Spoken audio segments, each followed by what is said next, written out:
The main reason why the African people, especially the youth, can now resort to violence because they are not allowed a word, not a word in politics. If I say anything against the government, I'll be behind the bars the next day. There are informers in every square mile of the country. Do you not fear an informer in this group now? There may be. I don't care. At this moment, I don't care if there is an informer. Maybe tomorrow I will be there behind the bars, and I don't mind. I am prepared to make such sacrifices, and even greater sacrifices for the freedom of the country. These boys talked to me in May at St Ignitius College just outside Salisbury. 4 of them are now behind bars. Last month, the school was raided twice. The police came with guns, dogs and tear gas. 23 arrests were made. The police were stoned, a Land Rover was turned over. Today, 18 days after their arrest, no charges have been made against the 4 boys still in custody. Children of our age to realize the hardships the African is facing. And I think this is also the case in South Africa.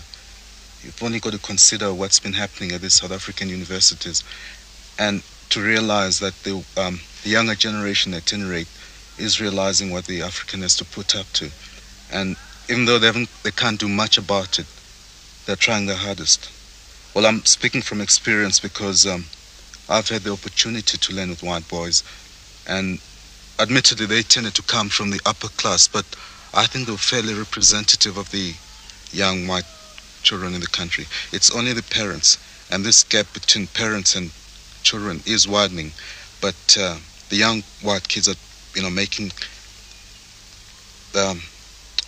are trying their hardest anyway to try and lessen the gap.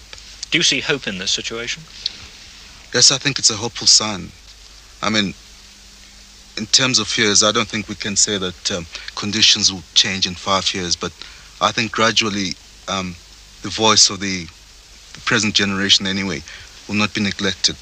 Is there ever going to be black majority rule in this country? Certainly there will be, if we Africans strive long enough. But the trouble is we can't. We're ever suppressed. Each time we try to speak against the government, you might find that you're in trouble within a matter of seconds, which is rather too bad.